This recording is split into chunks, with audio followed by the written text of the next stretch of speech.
하나님의 말씀은 욥기 21장 17절에서 34절입니다.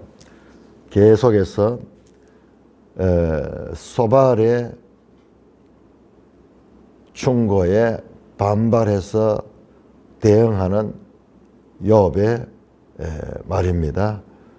친구들은 그냥 악인은 무조건 형벌을 받고 의인은 복을 받는다, 이런 기본적인 그와 같은 주장에 반발하면서 그렇지 않은 경우도 많다. 그러면서 이제 그렇지 않은 경우를 계속해서 21장 1절부터 16절에 이어가지고 계속해서 지금 반박하고 있습니다. 자, 그런 큰 맥락을 보면서 읽어야지 이 말씀을 깨닫지.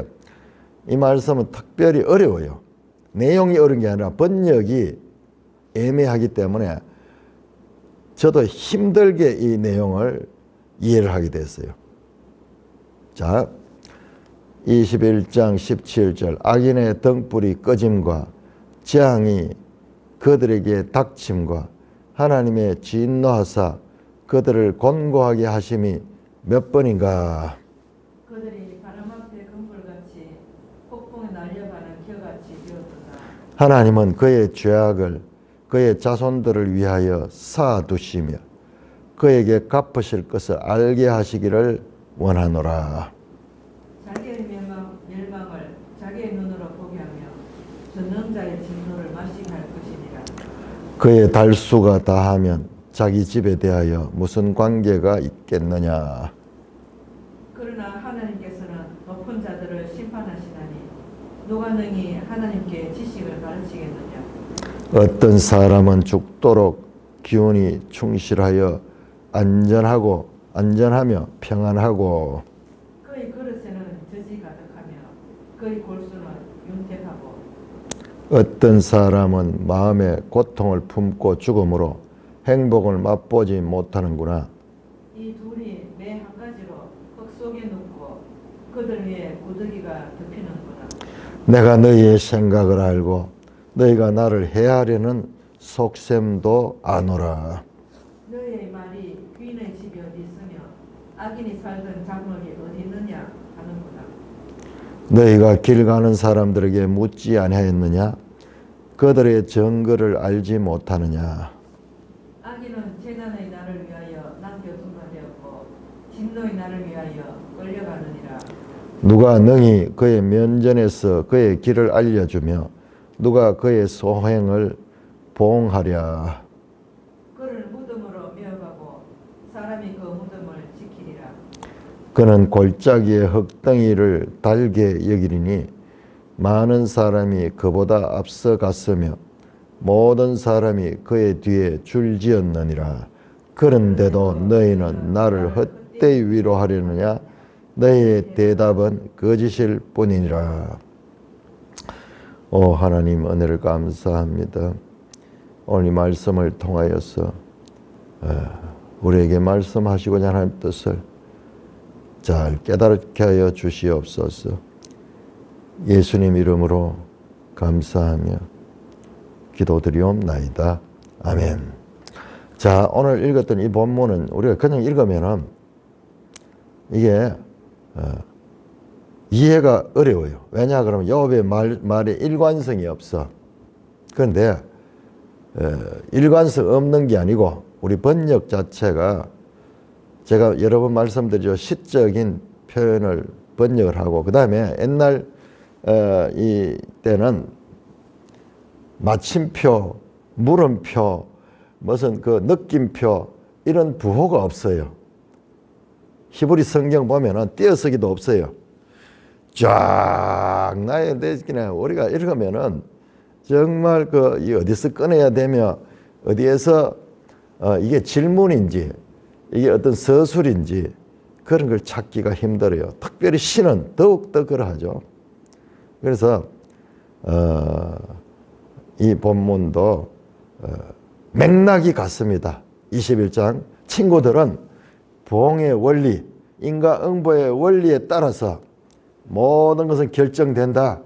그러므로 의인은 복을 받고 신명기 1장 신명기 28장 1절에서 14절까지 그거잖아요. 너희가 다 순종하는 자, 하나님께 그 의인이죠. 하나님 말씀에 순종하는 자는 들어가도 복을 받고 나가도 복을 받고 뭐 가축 때도 복을 받고 복을 받는 거예요.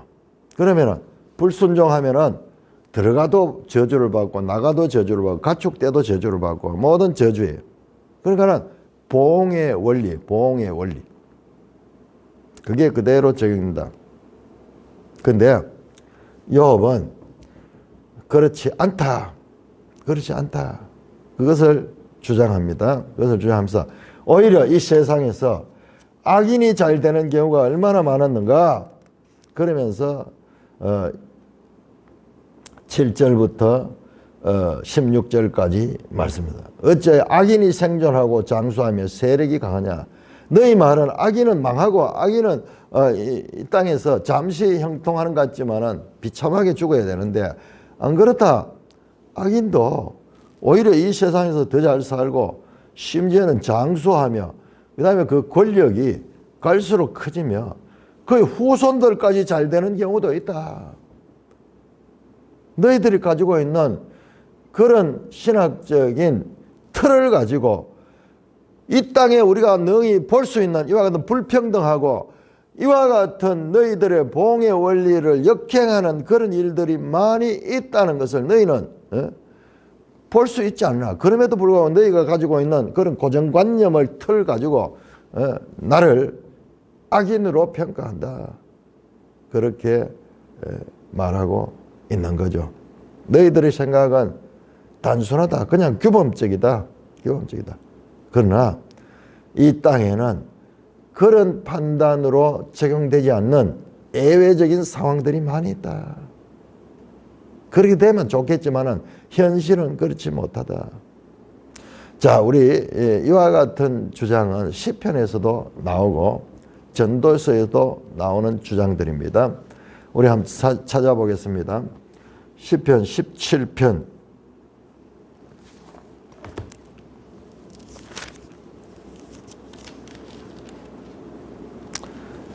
시편 17편 14절 여호와여 이 세상에 살아있는 동안 그들의 분깃을 받은 사람들에게서 주의 손으로 나를 구하소서.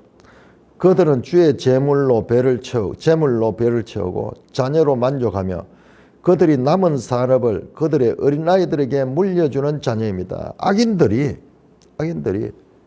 주님의 모든 세상의 재물은 하나님께로부터 온 건데 그 주님의 그 재물로 가지고 배부르고 이 땅에서 형통한 거예요. 뿐만 아니라 자녀들까지도 만족하고 산업을 자녀들에게도 큰 기업을 해가지고 물려주는 부의 세습까지 하는 그런 경우가 있다는 거. 그러니까 그런 걸 당하면은 우리가 하나님을 잘 믿는데도 불구하고 고난과 고통을 당한 사람은 그야말로 속이 디비지는 거죠. 속이 디비집니다. 그리스도인이라고 해가지고 질투식이 없지 않으면 똑같이 있습니다. 최소한 그들보다 낫지는 못하더라도 그들은 잘 되고 하나님을 잘 믿고 정직하게 사는 사람이 오히려 불행하게 평가받는 경우가 이 세상에 많이 있다. 그게 시편에도 여러 군 나옵니다. 시편 37편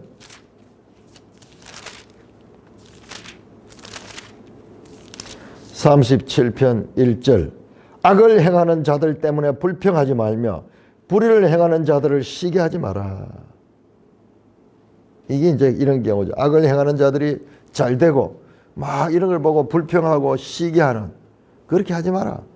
이 말은 그런 일들이 이 땅에 많이 있다는 거예요. 있다는 거예요.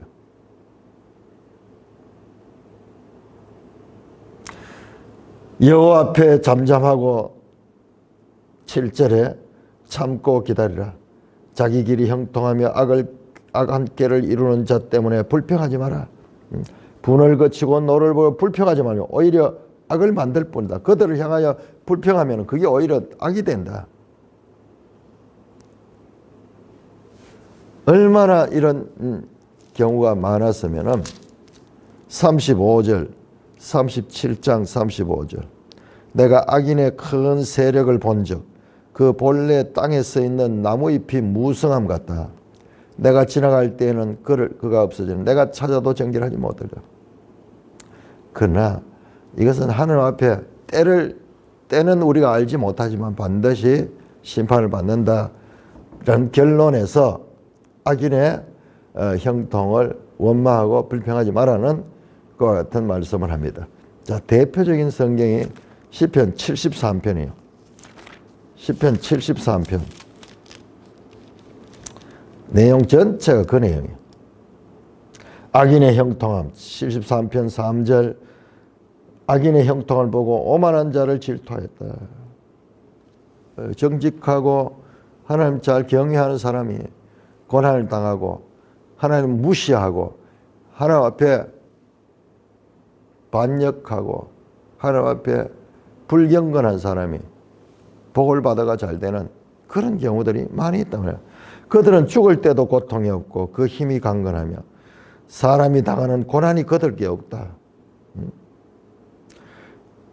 교만이 그들의 목걸이요 강포가 그들의 옷이다. 그들은 자기 마음대로 되니까 모든 일이 되니까는 하나님이 어디 있어?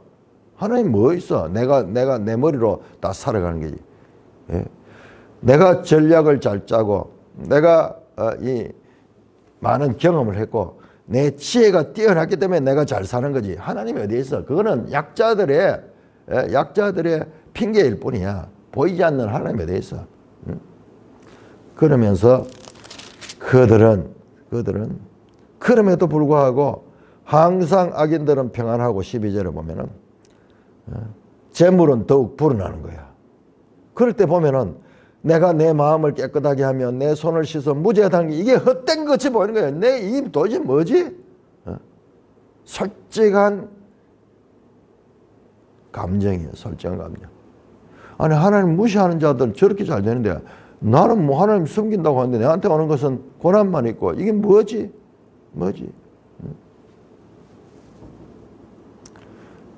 14절 나는 종일 재난을 당하며 아침마다 징벌을 받았도다. 욥의 이야기 같잖아요. 숨 쉴 틈도 주지 않고 계속해서 고난이 그를 덮치고 있는 거죠. 그러나 17절에 보면 하나님의 성소에 들어갈 때야 그들의 종막을 내가 깨달았다. 이것 때문에 심히 어려움을 당했지만 나중에 결론적으로는 왜 그런가 그것을 깨닫게 되었다는 것입니다. 그러나 욥도 지금 이 과정상에 있죠. 이 깨닫는 그 과정상입니다. 자, 우리 전도서 8장 한번 봅시다.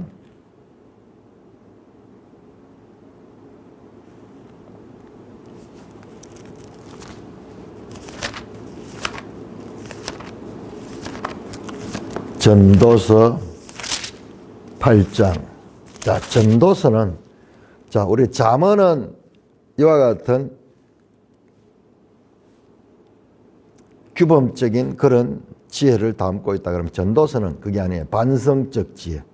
전도서는 인생의 모든 경험을 하고 나온 그런 지혜 가운데서 8장 14절에 세상에서 행해지는 헛된 일이 있나니 곧 악인들의 행위에 따라 악인들의 행위에 따라 벌을 받는 의인이 악인이 받아야 될 그런 벌을 받고 있는 거예요. 의인들의 행위에 따라 상을 받는 악인들도 있다. 무슨 이 땅에 내가 이르노니 이것도 헛되도다. 친구들의 봉의 원리와 정반대잖아요. 정반대. 그런 경우도 있다며요. 그런 경우도 있다는 것이 지금 오늘 이 내용을 자세히 보면 욥은요. 그게 정답같이 다시 친구들의 이 주장에 역반대하면서 주장을 하는데 그 역봉의 원리를 신봉하는 듯이 그런 식으로 또 치우치는 그런 경우도 볼 수 있습니다. 그러나 이 땅에 그렇게 모든 일이 수학적인 공식처럼 2 곱하기 2는 4, 3 곱하기 3은 9, 뭐 이런 식으로만 답이 나오지 않는다는 거야. 안 나오는 거야. 자, 우리 에레미야 12장 한번 볼까요? 에레미야 12장.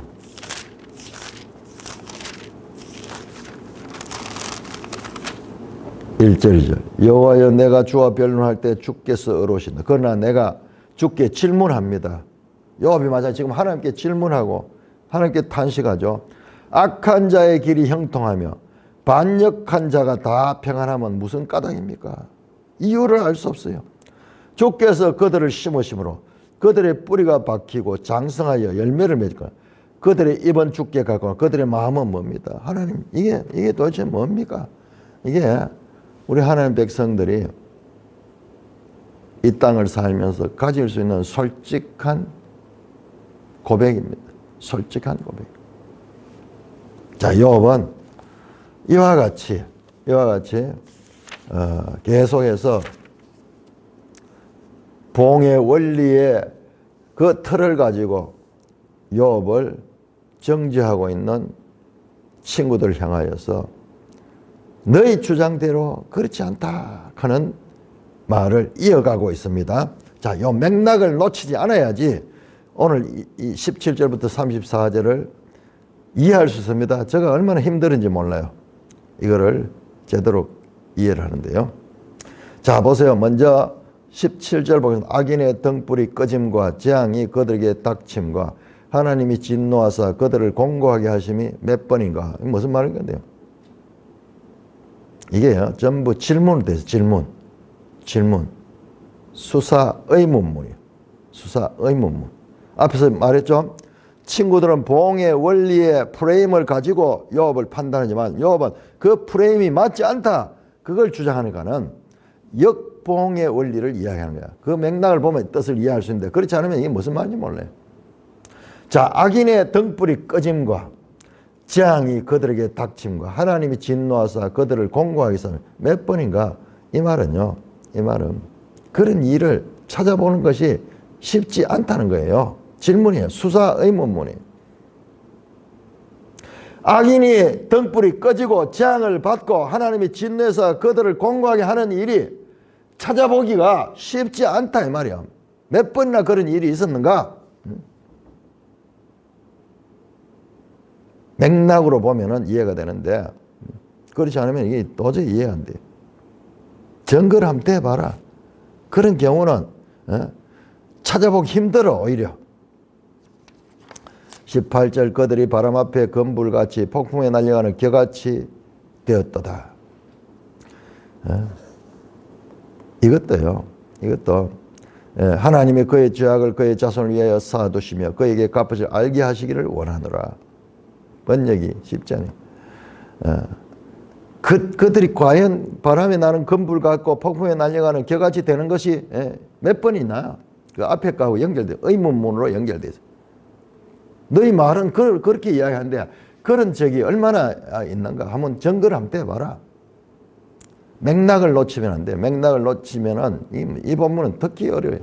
하나님은 그의 죄악을 그의 자손을 위하여 쌓아두시며 그에게 갚으실 것을 알게 하시기를 원하노라 이렇게 되는데 그 자손들에게 그 하나님이 그와 같은 보응하는 것을 그런 게 얼마나 되는가 그런 뜻으로 이게 지금 우리 번역으로 보면은 뭐 맥락이 전혀 없어져요. 자기의 멸망을 자기 눈으로 보게 하며 전능자의 진노를 마시게 할 것이니라.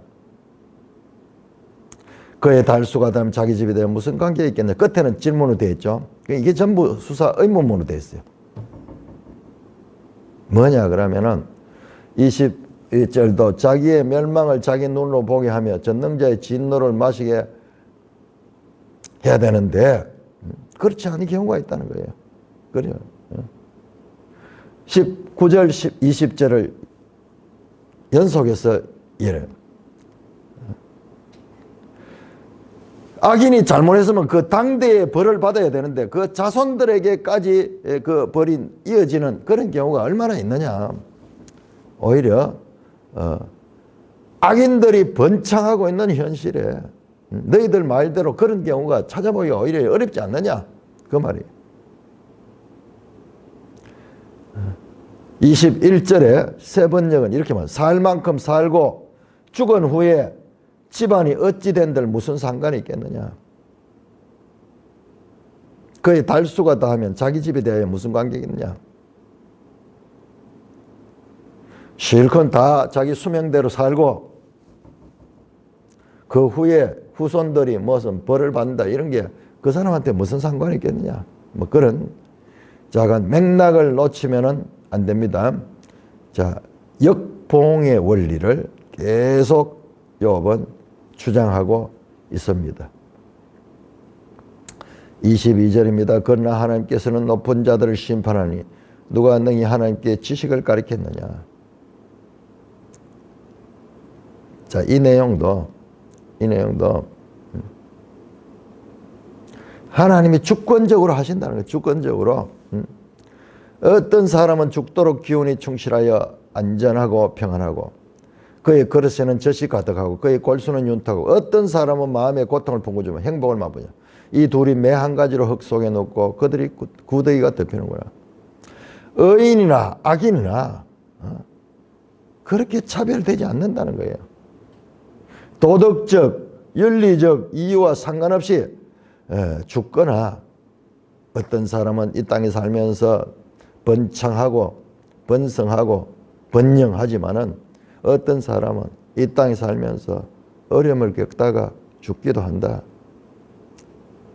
너희들 말대로 딱 그와 같은 봉의 원리대로 되는 것이 아니다. 이 전체 맥락을 가지고 보면은 이해가 됩니다. 계속해서 27절 내가 너희 생각을 알고 너희가 나를 헤아리는 속셈도 안다. 너희 말이 귀인의 집이 어떻으며 악인이 살던 장막이 어딨냐. 이것도 마찬가지요. 자, 여기에서 번역이 귀인의 집이라기보다도 악인의 집 또는 폭군. 악의 대명사가 폭군이죠. 보통 악인은 권력이 없기 때문에 자기 주위만 괴롭히지만 폭군이 되면은 온 나라가 고통을 당하죠. 폭군의 집이 어디 있으며 악인이 살던 장막이 어디 있느냐 하는구나. 그들은 친구들은 그렇게 말한단 말이야. 폭군이 잘 된 게 어디 있고 악인이 살던 집이 잘 된 게 어디 있느냐. 폭군은 망하고 악인이 살던 집은 파괴되는 거야. 그렇게 말했다는 거야. 너희가 길 가는 사람들에게 묻지 않았냐. 그들이 증거를 알지 못하냐. 이 말은요. 너희 주장은 폭군은 망하고 악인은 그 집도 나중에 폐허가 되고 황무하게 된다 이랬지만은 길 가는 사람들한테 물어봐라. 그런 경우가 있는가? 너 주위에 과연 악인들이 그렇게 망하고 그럼 폭군들이 그렇게 쉽게 망하는 거 볼 수 있느냐? 길 가는 사람들한테 물어봐라. 그 말입니다. 30절 그런 경우가 많이 없다는 거예요. 너희들은 반드시 그렇게 된다는데 그런 경우가 찾아보기 오히려 더 힘들다는 겁니다. 30절입니다. 악인은 재난의 날을 위하여 남겨두면 되었고 진노의 날을 위하여 끌려가느라. 이것도 참 어렵습니다. 자, 매일 성경 요 보면 주석이 나와 있어요. 주석. 대부분의 번역본처럼 그들의 멸망의 날을 피해서 남았고 진노의 날로부터 건짐을 받았다고 번역하니 문맥상 자연스럽다. 무슨 말이냐 그러면은 재난의 날과 진노의 날에도 악인들이 진노를 받지 않고 재난을 받지 않다는 거예요. 맥락을 보면은 그런 해석이에요. 악인들이 형통하다는 거예요. 악인들이 형통하는 거예요. 재난을 할 때 재난의 날에 악인은 망해야 된대요. 오히려 의인이 망하고 악인은 그냥 그대로 있는 거예요. 진노의 날을 향하여 끌려간다.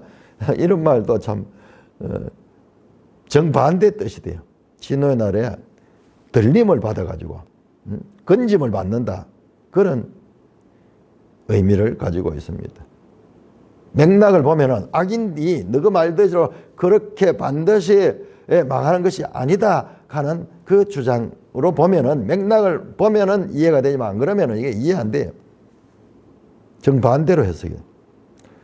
누가 능히 그의 면전에서 그의 길을 알지만 누가 그의 소원을 보응하랴. 아무도 그렇게 할 수 없다는 거죠. 그들의 악에 대한 보응이 그들의 그 길이 멸망으로 가야 되는데 그런 것들을 우리가 보기가 쉽지 않다는 겁니다.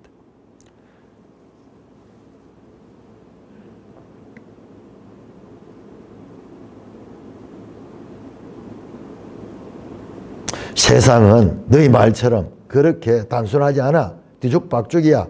의인이 악인처럼 고난을 당하고 악인이 의인처럼 번영을 누리는 경우가 있다. 그 말입니다. 32절 그를 무덤으로 메어가는 사람이 그의 무덤을 지키라. 그의 골짜기 흙덩이를 달게 여기니 많은 사람이 그보다 앞서요. 모든 이것도 참 번역이 어렵습니다. 여기서 그가 누구냐면 악인들이요. 악인들이 죽을 때도 죽음조차도 장례식을 잘 치른다는 거예요. 죽었어도 장례식은 행복하며 조문객들이 많고 너희 말대로 하면 보응의 원리가 대로 하면은 장례식은 초라할 뿐만 아니라 찾는 이도 없어야 되는데 그렇지 않다. 이 같은 예외적인 일이 많이 있는데 너희들은 보응의 원리로만 세상을 판단하고 나를 악인 취급하는 거짓 위로자들이다. 34절 너희는 나를 헛되이 위로하느냐. 너희 대답은 거짓이야. 너희 말하는 건 보응의 원리를 가지고 하는데 그게 현실에서 그게 맞지 않는 이야기야. 오히려 욥은 친구들에 대항하면서 오히려 자기도 모르는 사이에 친구들의 주장, 보응의 원리를 주장한 친구의 주장과 반대 입장에 서서 역보응의 원리를 지금 주장하고 있는 거예요. 둘이가 지금 똑같아요. 하나는 보응의 원리로 모든 것을 해석하려고 하고 다른 하나는 지금 역보응의 원리를 가지고 모든 것을 해석하려고 하는 그러니까 둘이가 서로 싸우니까는 서로 그와 같이 인간의 지혜의 한계 안에서 어리석은 논쟁이 지금 펼쳐지고 있습니다. 욥은 자신도 모르는 사이에 친구들의 주장에 반대하기 위해서 역보응의 원리의 신봉자가 되고 있습니다. 또는 자기 자신을 변호해. 나는 너희들이 말하는 그런 죄를 짓지 않았다. 그거를 주장하기 위해서 모든 의인이 형통한 것이 아니듯이 또한 모든 악인이 불행한 삶을 이 세상에 살지 않는다. 는 것을 강조하다가 어떻게 보면 욥은 악인 편을 들고 있어. 악인이 형통하다는 주장에 빠지고 있기도 합니다. 자, 우리 40장 8절.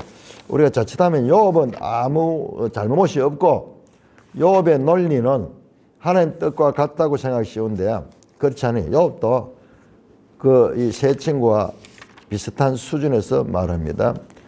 40장 8절을 보시면은 40장 8절을 보면은 너가 나의 공의를 부인하려느냐 너의 의를 세우려고 나를 악하다 하겠느냐. 욥이 가지고 있는 한계도 있습니다. 욥이 가지고 있는 한계. 나중에 하나님께서 욥을 옳다고 말하는 것은 이 욥이 친구들이 말하는 그런 자기 행위에서 잘못해서 이와 같은 고난을 당한다 하는 것은 잘못된 거지만 욥의 말 자체는 온전하다고 볼 수 없어요.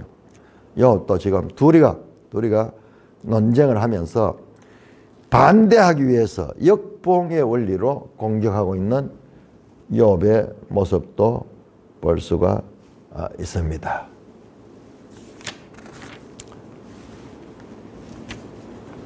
자, 욥기 22장 넘어갑니다. 22장 1절에서 30절.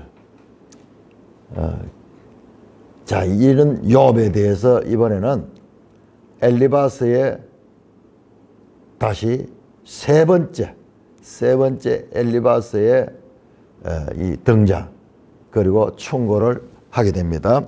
자, 계속 질의하게 되는데 사이클이 있습니다. 자, 처음에 1차 엘리바스 욥, 그 다음에 빌닷 욥, 소발, 욥.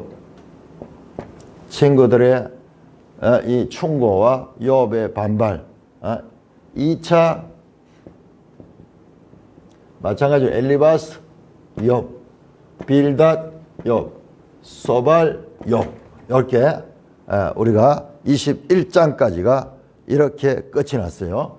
다시 22장부터 3차가 시작됩니다. 3차 엘리바스, 욥, 그 다음에 빌닷, 욥 나올 거예요. 그러나 3차에서 소발은 없어집니다. 그러면서 이제 세 친구는 무대에서 사라지게 됩니다. 자, 이렇게 사이클을 가지고 내용이 전개되고 있다는 것입니다. 그러면 오늘 22장은 3차 사이클의 시작, 3차 사이클의 시작, 엘리바스가 등장했죠. 그렇죠? 대만 사람 엘리바스가 대답하여 이르되 사람이 어찌 하나님께 유익하게 하겠느냐. 지혜로운 자도 자기에게 유익할 따름이니라. 너가 의로운들 전능자에게 무슨 기쁨이 있겠으며 너 행위가 온전한들 그에게 무슨 이익이 되겠느냐. 하나님이 너를 책망하시며 너를 신문하시니 너의 경건함 때문이다. 네 악이 크지 아니하냐.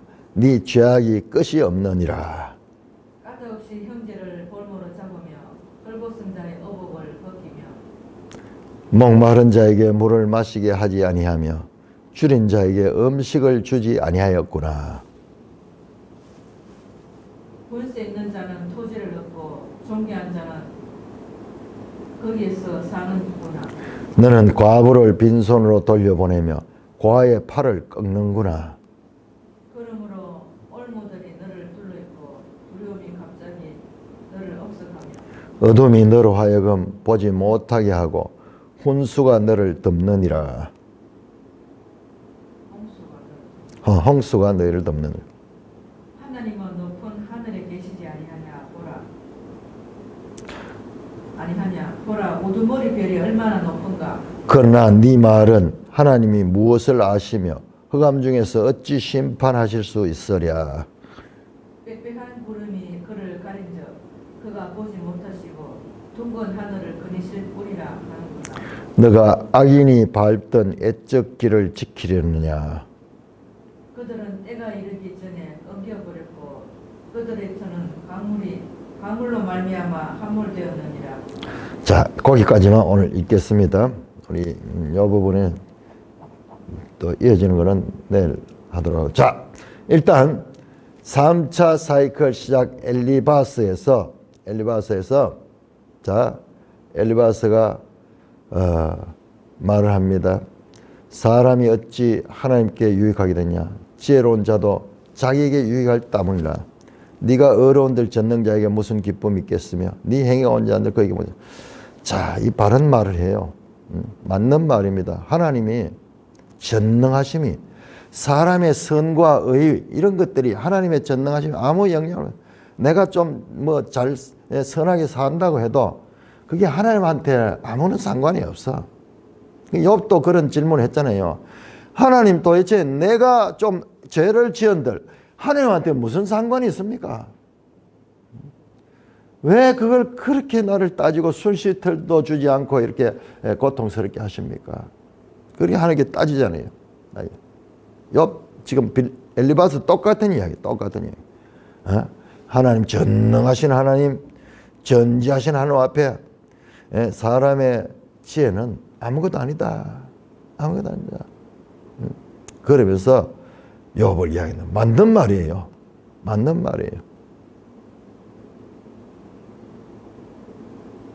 그러니까는 우리가 이 욥의 이와 같은 대화를 자세히 봐야 돼요. 우리가 이단도 그렇고 악인들도 그렇고 말은 맞는 말을 해요.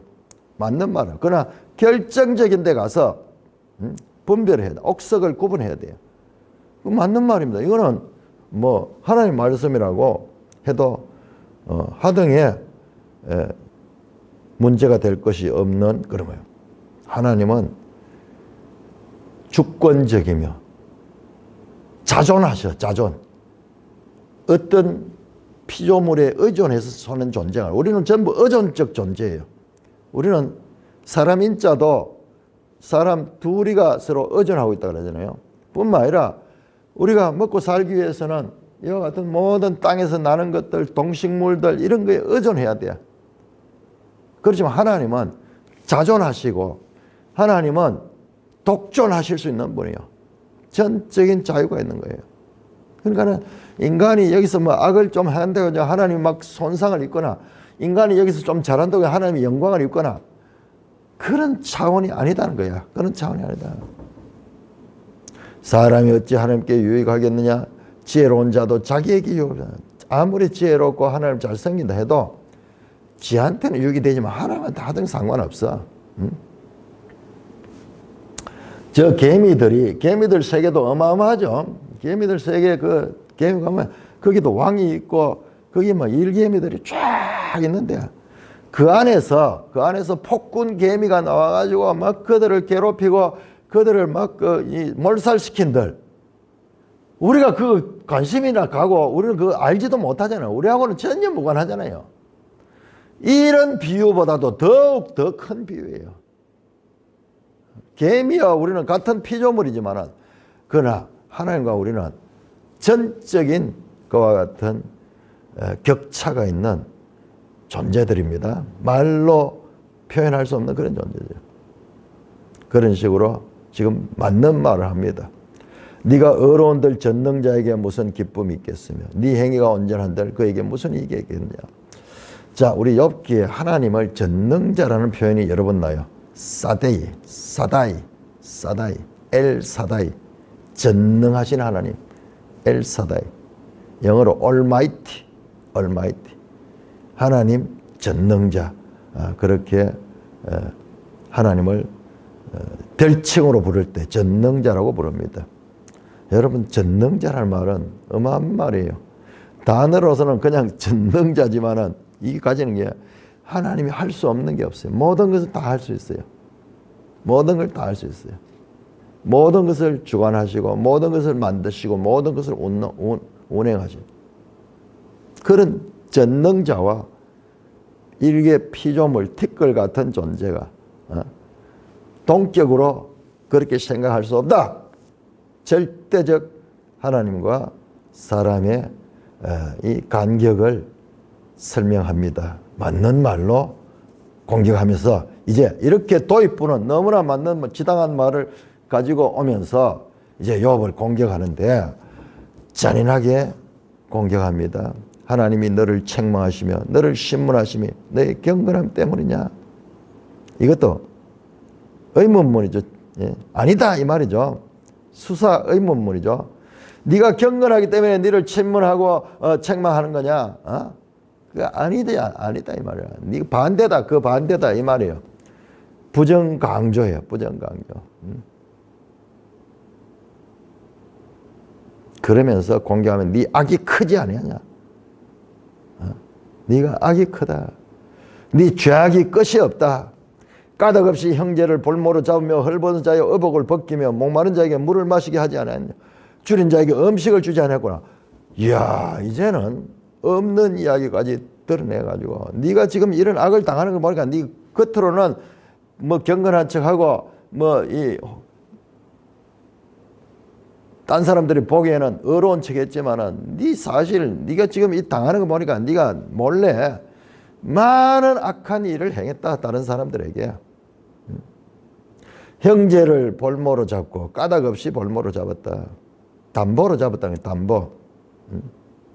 까닭 없이 지금 까닭 없이라는 용어가 나옵니다.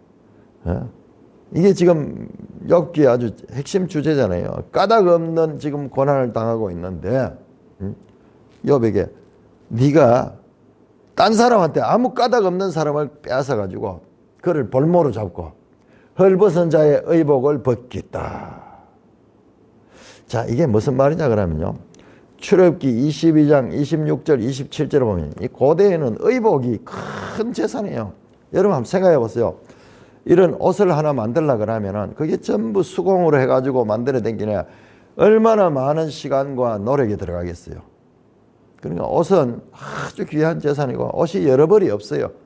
그래서 가난한 사람들은 옷 한 벌 가지고 다 사는 거예요. 심지어는 옷 한 벌 가지고 그것을 잘 때는 이불처럼 덮고 그렇게 사용하는 거예요. 그런데 사람들이 남의 의복을 담보로 잡아가지고 돈을 빌려주고는 그러니까는 돈을 갚을 때까지 그 의복을 담보로 잡아놓고 자기가 가지고 있는 거예요. 그러면요, 그 사람은 그날 밤에 잘 때 아무리 채무자지만 추위에 떨면서 자야 되는 거예요. 그래서 하나님께서 그런 부분을 세심하게 하나님 백성들이 잊지 말 것을 말씀합니다. 자, 우리 한번 찾아봅시다. 출애굽기 22장. 출애굽기 22장.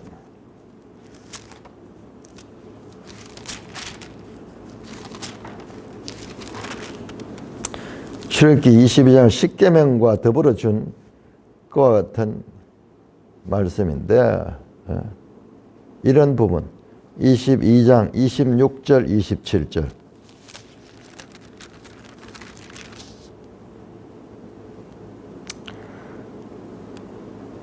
네가 만일 이웃의 옷을 전당 잡거든 해가 지기 전에 그에게 돌려보내라. 그것이 유일한 옷이라. 그것이 그의 알몸을 가릴 옷인즉 그가 무엇을 입고 자겠느냐. 그가 내게 부르짖으면 내가 들으니 나는 자비로운 자다. 하나님이 여기서 사람들이 추위에 떨고 있는 이런 것들을 하나님 보시기에 너무 힘들어 하시는 거예요. 사랑의 하나님께서. 그러니까 법으로 만들어서 이런 일을 하지 마라. 그 옷을 전당 잡아가지고 내가 돈을 갚을 때까지. 요업은 심지어는 여기서 까닭 없이 형제는 뭐 그런 채무 관계도 없는데 그냥 폭력적으로 남의 옷을 빼들어 가지고 그를 그렇게 어렵게 했다. 아니 이런 일이 없어요. 하나님이 인정하는 욥이에요. 하나님은 온전하고 정직하며 하나님을 경외하면서 악에서 떠난 자예요. 악에서 떠난 자예요. 하나님이 인정하는 욥인데 이런 얼토당토 않는 그와 같은 악인으로 자기가 만들어버린 거예요. 자기가 만들어버린 거예요. 여러분 이게 얼마나 이 욥이 억울했던지 몰라요. 욥은 이런 삶을 결코 살지 않았어요. 결코 살지 않았어요. 자, 우리 저 뒤에 31장 한가 31장 이게 뼈에 사무쳤어요. 31장 1절에서 40절까지 욥이 짓지 않은 죄 내가 짓지 않았다. 내가 탐욕을 가지지 않았다. 그리고 어떤 젊은 여인 아름다운 여인을 보고 그걸 빼앗으려고 그렇게 생각하지 않았다. 그 다음에 9절부터는 그것도 마찬가지로 여인의 유혹이고요. 그 다음에 13절에는 종들을 내가 학대하지 않았고 그 다음에 16절부터는 가난한 자를 외면하지 않다. 과부를 외면하지 않고 고아를 내가 돌봐줬다.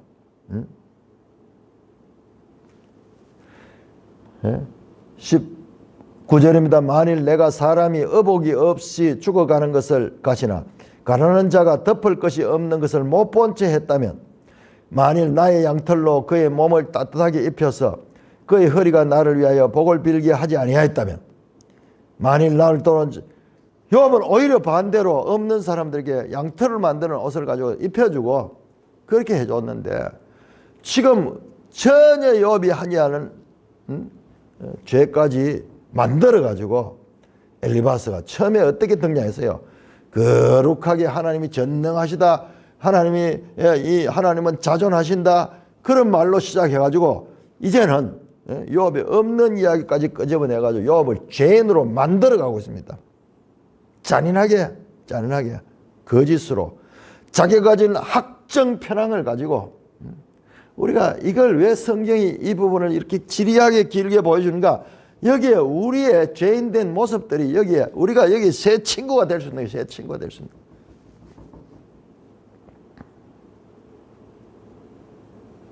얼마나 억울하겠어요. 욥이. 예? 형제를 볼모로 자며 헐벗은 자의 의복을 벗기며 목마른 자에게 물을 마시게 하며 줄인 자에게 음식을 주지 아니했겠다. 정반대로 욥은 후하게 그렇게 이웃을 돌보아 줬는데도 이런 이야기를 하면서 권세 있는 자는 토지를 얻고 존귀한 자는 거기에 사는구나. 이 말도요, 욥과 연결돼. 욥이 권세 있는 자나 좀 부자 이런 사람들은 네가 잘 대해주고 9절에 너는 과부를 빈손으로 돌려보내며 고아의 팔을 꺾는구나. 아니잖아요.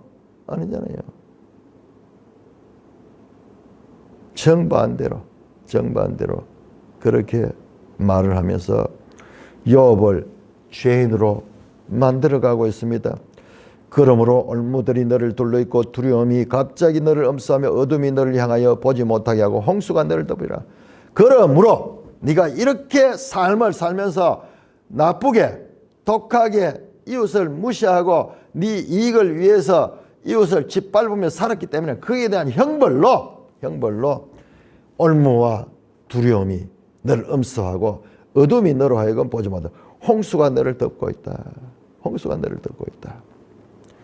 인과 응보의 원리를 가지고 이 욥을 단죄하고 있는 것입니다. 여러분, 우리가요 자기의 어떤 신학적인 주장을 하기 위해서 나의 옳음을 증명하기 위해서 상대방을 없는 것 조차도 있는 것처럼 만들어서 그렇게 공격하는 거예요. 그게 우리 인간의 죄성이에요. 왜? 내 논리에 맞으려 그러면 저 사람이 악인이어야 되거든요.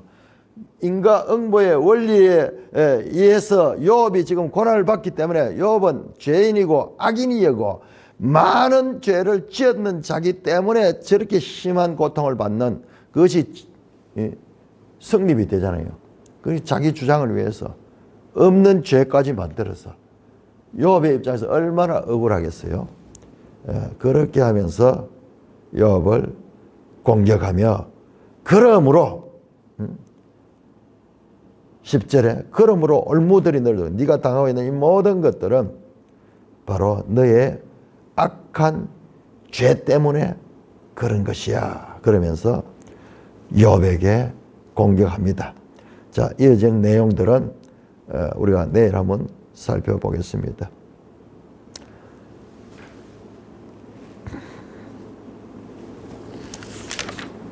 찬송가